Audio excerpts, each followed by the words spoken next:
2 minute के लिए अर्जुन चौटाला जी। अब आएगी अध्यक्ष उपाध्यक्ष महोदय, पहले तो बोलने नहीं दे रहे थे। जरूरी है जी। मैं तो कहने लग रहा था, माननीय मंत्री जी कह रहे थे विपक्ष चले गया, मैं कहने लग रहा था जी चिंता ना करो, जो असली में विपक्ष है वो यहीं बैठा हुआ है।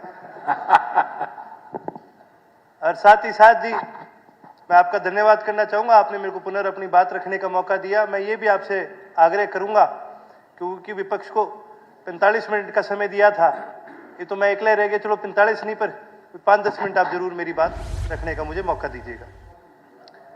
उपाध्यक्ष महोदय, आज जो चर्चा का विषय आया है एक बहुत गंभीर विषय है। गंभीर इसलिए क्योंकि कुछ ऐसी संस्थाएं हैं हमारे देश के अंदर जिनके ऊपर अगर कहीं पर भी आप ये लगा लो सवाल खड़ा हो जाता है तो फिर समझो हमारे पूरे देश की डेमोक्रेटिक प्रक्रिया पर सवाल उठने के बराबर की बात होती है। जिस प्रकार से चाहे कोर्ट हो, कोर्ट पे अगर कोई सवाल उठाए तो वो केवल एक कोर्ट या कोई जज नहीं होता, वो हमारे पूरे जुडिशियल सेटअप पे सवाल होता है। उसी प्रकार से लगातार जब ये कहा जाता है कि वोट चोरी हो रही है, वोटों की धांधली हो रही है, तो हमारे पूरे इलेक्टोरल सेटअप के ऊपर ये सवाल उठता है। और ये बात बोलने से पहले ये बात जरूर सोचनी चाहिए कि भी किस मंशा से ये बात कही जा रही है।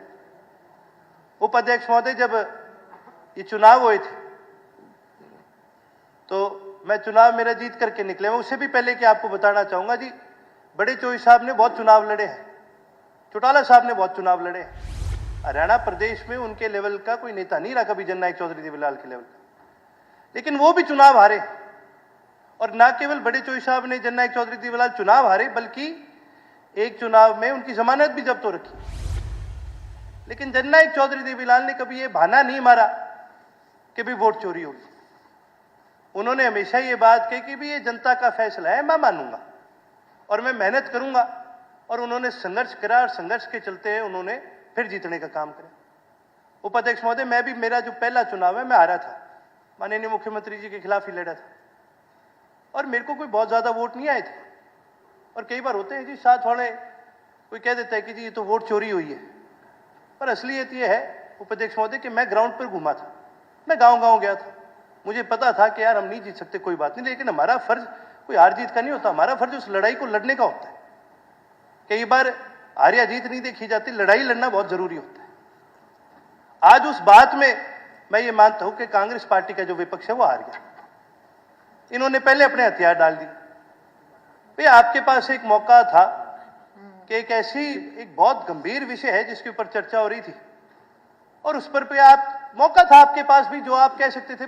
मैं एक चीज मानता हूं अध्यक्ष महोदय कि ये हाउस वो जगह है, वो सेक्रेट जगह है, नहीं तो और कहीं पर भी बाहर चले जाओ, हम पत्रकार के आगे कुछ और कह देंगे, कोई पत्रकार के आगे कुछ कह देगा, सरकार पत्रकार के आगे कुछ कह देगी। लेकिन ये इकलौती ऐसी जगह है, इकलौता ऐसा मौका है जहां आमने सामने जवाबदेही ली जा सकती है।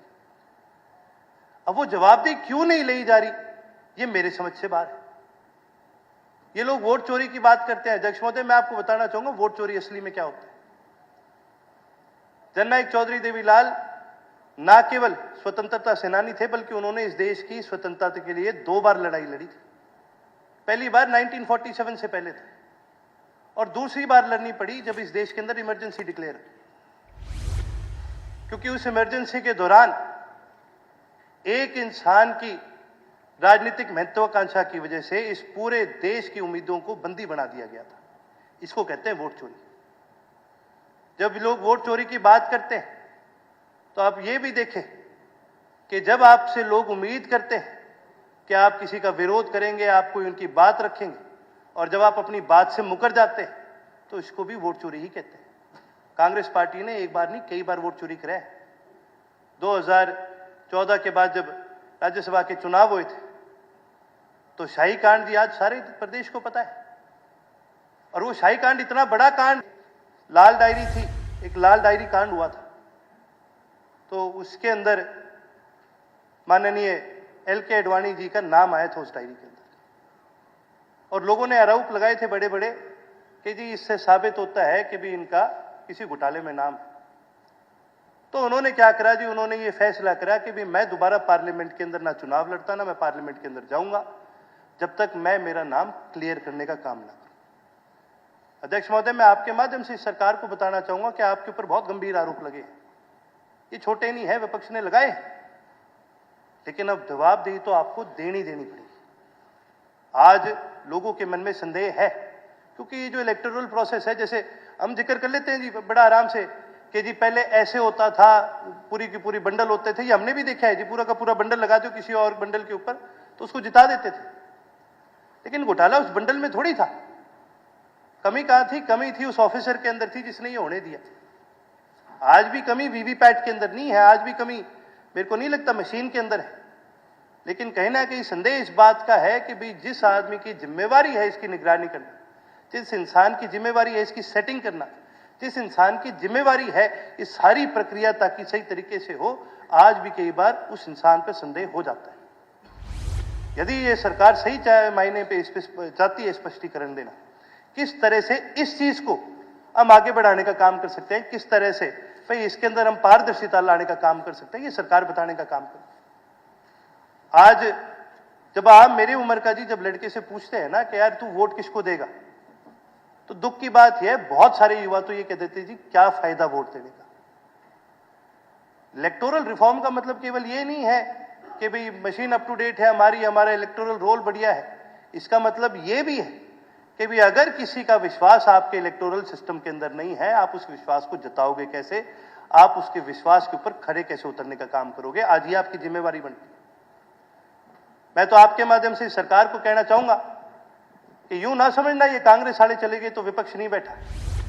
जब तक आपका आखिरी मेरी बात का आप जवाब नहीं दोगे, मैं यहीं पर ही बैठा और बैठूंगा और सुनूंगा। इतनी मैं क्षमता रखता हूं। बहुत बहुत धन्यवाद है अध्यक्ष महोदय। आप तो अर्जुन जी, आप तो दूसरी इनिंग दो इनिंग मिली आपको बैटिंग करने के लिए। पर जी नारे ज्यादा चल रहे थे, मैं कहा जी एक मौका फिर दे तो ढंग से क्लियरली कर लूंगा अपनी बात। अच्छा, पूरे छक्के लगा नहीं पाए थे पहली। मैं दो मिनट लूंगा जी, 1 मिनट सिर्फ। सर, चुनाव लड़ने वाले सारे यहाँ जितने बैठे यहाँ लड़के ही आए हैं, लेकिन जब काउंटिंग होती है ना, इलेक्शन कमीशन 5% जो मशीन है उसकी पर्चियां उसमें डाल के तसल्ली कराता है सबकी, भाई ये देखो 5% मशीन जो है इनकी पर्चियां ये है, और वो ड्राम में डाल के वो गिनता है, उसकी एक एक पर्ची दिखाता है, पर्ची पे निशान होता है किस पार्टी को वोट पड़ी। ये नहीं है सर बिल्कुल कोई तो सरकार या इलेक्शन कमीशन कोई गैर जिम्मेदारी से काम करता है। हमारे यहाँ 20,632 बूथ हैं जी हरियाणा में, और वो सारे बूथों पे जब हम वोट डालने जाते हैं दो हमारे BLA 2 इलेक्शन कमीशन प्रोफार्मा देता है, भी 2 आदमी भेजो, और सारे एक अंदर बैठे के बाहर बैठेगा। जब तक पूरी तसल्ली नहीं होती तब तक इलेक्शन कमीशन पूरी सील करके उनको भेजता है जी, पूरी तरह से। जो अब हम ऑब्जेक्शन कर रहे हैं ये हमारी तपस्या में कमी है। भाई हम कहते हैं भी हम अपनी बात तो करते नहीं, दूसरे पे आरोप लगा देंगे, ऐसा नहीं है। बिल्कुल फेयर है चुनाव। धन्यवाद। श्रीमती कृष्णा गहलोत।